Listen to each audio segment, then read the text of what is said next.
ఓం మహాగణాధిపతయే నమః. ఓం గురుభ్యో నమః. ఓం శ్రీమాత్రే నమః. పరమేశ్వర స్వరూపమైనటువంటి జ్యోతిష, వాస్తు మరియు ఇతర అనేకమైనటువంటి శాస్త్రములను మనకు అందించినటువంటి మహర్షులకి నమస్కారం. హయగ్రీవ హయగ్రీవ హయగ్రీవేతియో వదేత్తస్య రిస్సరతే వాణి జహ్నుకన్యా ప్రవాహవత్. అరుణాం కరుణాతరంగితాక్షీం ధృతపాశాంకుశపుష్పబాణచాపాం అనిమాదిభిరావృతాం మయూకైః అహమిత్యేవ విభావయే భవానీం. శ్రీమాత్రే నమః. ప్రేక్షకులకి ఆ లలితాంబిక అమ్మవారి యొక్క అనుగ్రహం మరియు ఆ పితృదేవతల యొక్క అనుగ్రహం పరిపూర్ణంగా కలగాలని మనస్ఫూర్తిగా కోరుకుంటూ మనం ఈరోజు వార ఫలితాల్లో డిసెంబర్ 24వ తేదీ నుంచి డిసెంబర్ 30వ తేదీ వరకు ఉన్నటువంటి ఫలితాలు ఏమిటి, ఇక్కడ మీరు ఏ విషయాలు జాగ్రత్తగా ఉండాలి, ఏ విషయాలు మీకు అనుకూలంగా ఉన్నాయి, తీసుకోవాల్సినటువంటి జాగ్రత్తలతో పాటు పరిహార మార్గం ఏమిటి అనేటువంటి విషయాలు చెప్తుంది. నేనైనప్పటికీ కూడా చెప్పిస్తుంది సాక్షాత్ లలిత అమ్మవారిగా భావిస్తూ ఒక్కొక్క రాశి గురించి మనం ముందుకు వెళ్దాం. అదేవిధంగా గ్రహస్థితి ఏ విధంగా ఉంది అనేటువంటి చూసుకోవాలి. ఇక్కడ గ్రహస్థితిలో ఎటువంటి మార్పులు జరుగుతున్నాయి. మనకి మేషంలో గురువు వక్రించున్నాడు, కన్యారాశిలో కేతువు, తులారాశిలో ఉన్నటువంటి శుక్రుడు 25వ తేదీ నుంచి వృశ్చికంలోకి మారుతున్నాడు. అలాగే ఈ వృశ్చిక రాశిలో ఉన్నటువంటి కుజుడు పర్టికులర్గా వృశ్చికం నుంచి 29వ తేదీ, అంటే ఈ 28వ తేదీ 29వ తేదీ ఈ గ్రహాల యొక్క సంబంధం ఏంటంటే పర్టికులర్గా ఈ కుజుడు అందులోకి వెళ్ళడము, ధనస్సులోకి వెళ్ళడము, ధనస్సులో వక్రించి రవితో ఉన్నటువంటి బుధుడు వక్రించుకుంటూ వెనక్కి రావడం అనేటువంటి జరుగుతుంది. సో ఈ యొక్క కాంబినేషన్ ఏమవుతుందంటే శుక్రుడు బుధుడు కలుస్తున్నారు వృశ్చికంలో. అలాగే మరొకటి ఏంటంటే దీంతోపాటు కుంభంలో శని యొక్క సంచారము, మీనంలో రాహు యొక్క సంచారం జరుగుతుంది. మరియు చంద్రుడు వృషభం నుంచి కర్కాటకం వరకు సంచరిస్తున్నాడు. కావున ఒక్కొక్క రాశి వారికి, ముఖ్యంగా లగ్నం వారికి, లగ్నం తెలియని వారి రాశి నుంచి చూసుకోండి. ఒక్కొక్క రాశి గురించి మనం ఇప్పుడు తెలుసుకుందాం.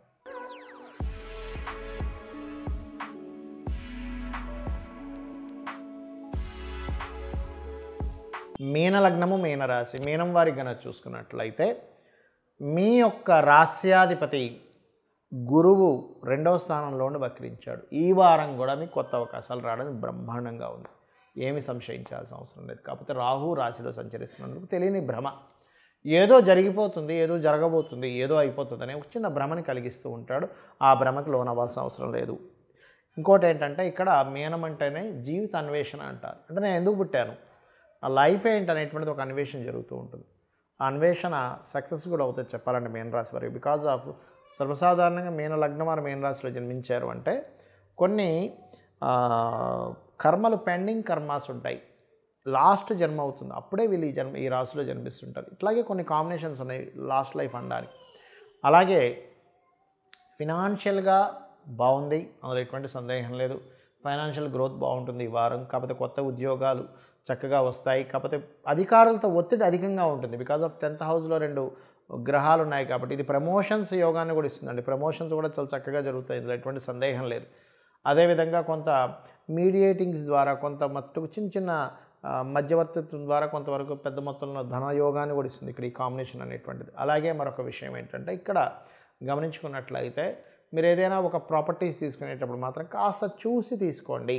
బికాజ్ ఇక్కడ ఏంటంటే నాట్ ఓన్లీ 4th లార్డ్ వక్రించి ఉండడం అని కాకుండా 4th లార్డ్ వెళ్ళి 8th లార్డ్తో కనెక్ట్ అవుతున్నాడు. అలాగే 9వ స్థానంలో కనెక్ట్ అవుతున్నప్పుడు ఇది యోగాన్ని ఇస్తుంది. ఎట్ ద సేమ్ టైం ఇది మీ యొక్క జీవిత భాగస్వామి పేరు మీద తీసుకున్నప్పుడు ఏదైనా ప్రాపర్టీ అది కొంత ఘర్షణ వాతావరణాన్ని కూడా ఇస్తూ ఉంటుంది. అదేవిధంగా మీరు ఈ వారం ప్రధానంగా డబల్ ప్రమోషన్స్ కూడా వచ్చే ఛాన్సెస్ ఉంటాయి. కాకపోతే ఈ మంత్ అంతా ఉంటుంది, ఒక 45 డేస్ దాకా. కాకపోతే ప్రమోషన్స్ వచ్చే యోగము, ఉద్యోగంలో ఎక్కువగా ఒత్తిడి ఉండేటువంటి యోగం కూడా ఇదే గ్రహస్థితి కలిగిస్తుంది. అలాగే కాస్త జీవిత భాగస్వామిని ఎంపిక చేసుకునేటప్పుడు, లైఫ్ పార్ట్నర్ని ఎంపిక చేసుకునేటప్పుడుతో పాటు వ్యాపార భాగస్వామిని ఎంపిక చేసుకునేటప్పుడు కాస్త జాగ్రత్తగా ఉండండి, ఇది గుర్తుపెట్టుకోండి. అలాగే మరొక విషయం ఏంటంటే ఇక్కడ చూసుకున్నట్లయితే ఈ యొక్క రాశి వారికి ప్రధానంగా ఇక్కడ చూసుకోండి, ఈ 12వ స్థానంలో శని భగవానుడు ఉన్నాడు. ఎప్పుడైతే 12లో శని ఉన్నాడో ఇది సహజంగానే మీన రాశి వారికి ఏలినాడు శని ప్రారంభమై 1 సంవత్సరం అవుతుంది. ఇది ఇక్కడ ఏంటంటే దేని మీద చూపిస్తుంది ప్రభావము, వ్యాపారాల్లో ఎక్కువ లాభాలు వస్తాయనో లేకపోతే ఇక్కడ ఎక్కువ ఇన్వెస్ట్మెంట్ చేస్తే ఏదో ఇప్పటికిప్పుడు వస్తుందనేటువంటి మిస్కాలిక్యులేషన్స్ వల్ల ఇబ్బంది పడుతూ ఉంటారు. కాబట్టి ఈ యొక్క విషయాల పట్ల కాస్త జాగ్రత్తగా ఉండాలి, ఇది గుర్తుపెట్టుకోండి. అలాగే ఇన్వెస్ట్మెంట్ చేసేటప్పుడు కాస్త చూసి ఇన్వెస్ట్మెంట్ చేయండి. Long term investments is good, అందులో ఎటువంటి డౌట్ లేదు. ఇన్వెస్ట్మెంట్ చేసేటప్పుడు జాగ్రత్తగా తీయండి. ఒక్కోసారి పార్ట్నర్స్ మూలంగా జరిగే మిస్కమ్యూనికేషన్స్ కూడా తప్పుడు వాటిలో ఇన్వెస్ట్మెంట్ చేస్తుంటారు. కాబట్టి ఈ యొక్క విషయాలు చాలా జాగ్రత్తగా ఉండండి. ఇక మీరు సంతానం కోసం ప్రయత్నం చేసేటువంటి వారు సంతాన యోగం చక్కగా ఉంది, విదేశీ యోగాలు ఉన్నాయి, రాజకీయ యోగాలు కూడా చాలా సక్సెస్ఫుల్గా ఉన్నాయి, అందులో ఎటువంటి సందేహం లేదు. ఇక మీరు చేయవలసినటువంటి దేవతా ఆరాధన ఏమిటి అని చెప్పి చూసుకున్నట్లయితే రాజరాజేశ్వరి అమ్మవారి యొక్క ఆరాధన చేయండి. లక్ష్మీ నృసింహస్వామి యొక్క కరావలంబ స్తోత్ర పఠనం చేయండి. సర్వసాధారణంగానే మీనం వారికి ఏంటంటే రాశిలో రాహు సంచారం జరుగుతుంది కాబట్టి మీనమని కాదు అందరూ కూడా ఈ సంవత్సరంన్నర పాటు కూడా పితృదేవతలకు ఎక్కువగా చేసుకోవాలి. ఎంత చేసుకుంటూ ఉంటే మీకు వచ్చేటువంటి అపాయం తప్పిపోతుంది. ముఖ్యంగా మనం తెలుసుకోవాల్సినటువంటిది ఈ గోచార ఫలితాలతో పాటు జన్మజాతక ఫలితాలు ఈ మోస్ట్ ఇంపార్టెంట్. మనము ఈ జన్మలో ఏదైనా గొప్ప విషయాలు మనం చేయగలుగుతున్నామన్నా, గొప్ప జన్మ ఎత్తామన్నా, లేకపోతే ఇబ్బంది పడుతున్నామన్నా, మనం ఏదైనా ఒక పర్టికులర్గా ఎవరు సాధించలేనటువంటి అంశాలు మనం సాధిస్తున్నామన్నా, లేకపోతే ఎనీథింగ్ మన లైఫ్లో జరిగే ప్రతి అంశము కూడా మనము పాస్ట్ లైఫ్లో చేసుకున్నటువంటి పుణ్యం కానివ్వండి, సాధన కానివ్వండి, చేసుకున్న కర్మ ఆధారంగానే ఈ జన్మ మనకి జరుగుతూ ఉంటుంది అనేటువంటిది మన శాస్త్రాల్లో ఉన్నటువంటిది. అయితే దీన్ని మరి యాజ్ ఇట్ ఈజ్గా మనం చేసుకున్న కర్మ యాజ్ ఇట్ ఈజ్గా అలాగే జరుగుతుందా, దాన్ని ఏదైనా మార్చుకునే స్కోప్ ఉందా అంటే దానికి ఎలా మార్చుకోవాలి, ఏ దేవతా అనుగ్రహం పొందితే ఆ ఉన్న కర్మని మనం తగ్గించుకోవచ్చు, లేదా ఆ కర్మను మనం ఈజీగా అనుభవించవచ్చు. ఎలా అంటే కొన్నిసార్లు కర్మ తొలగదు, కానీ ఆ కర్మని మనం అర్థం చేసుకుంటే క్లియర్ అయిపోతుంది, అంటే అది ఈజీగా మనం అనుభవించగలుగుతాం అన్నమాట. దానికి ఏమిటి ఆధారము అంటే జ్యోతిష్శాస్త్రం. ఈ జ్యోతిష్శాస్త్రంలో మీ యొక్క జన్మజాతకం గురించి తెలుసుకోవాలంటే మీ యొక్క date, time, month, place of birth అంటే ఎక్కడ పుట్టారు, ఏ సమయంలో పుట్టారు, ఏ నెలలో ఏ తారీఖున పుట్టారు అనేటువంటిది కావాలి. దీని ద్వారా మీ యొక్క లగ్నం అనేటువంటిది ఏంటో తెలుస్తుంది.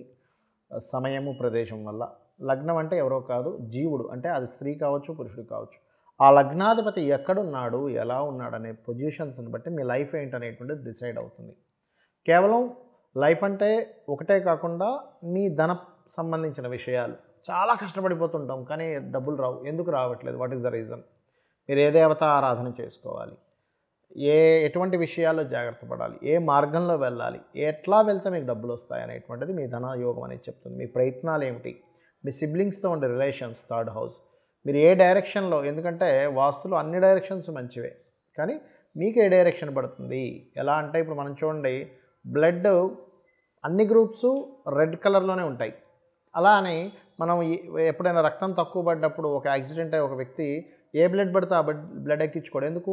బికాజ్ ఆఫ్ ఆ బ్లడ్ కనబడుతున్న రంగు కాకుండా లోపల ఉన్నటువంటి ఒక గ్రూప్ ఉంది, ఆ గ్రూప్ సేమ్ గ్రూప్ వీళ్ళు ఎక్కించుకుంటేనే వీళ్ళకి ఆ ఇబ్బంది పడుతున్నటువంటి స్థితి నుంచి ఎలా బయటపడతాడో సేమ్ యాజ్ ఇట్ ఈజ్ వర్గు అనేటువంటిది ఒకటి ఉంటుంది వాస్తులో. ఆ వర్గు శాస్త్రం అనేటువంటిది ఏంటంటే మీకు ఏ డైరెక్షన్లో ఉంటే బాగుంటుంది. అదేవిధంగా మీ సంతాన అభివృద్ధి ఏమిటి, అసలు మీరు ఏ టైంలో వివాహం చేసుకుంటే మంచిది. ఇన్ సెన్స్ ప్రతి వ్యక్తికి కూడా 3 నుంచి 5 సార్లు వస్తుంది వివాహ సమయం అనేటువంటిది. ఎప్పుడు చేసుకుంటే మంచిది, ఎప్పుడు చేసుకోకుండా ఉంటే మంచిది, ఎప్పుడు గోచారం అనుకూలంగా ఉంది.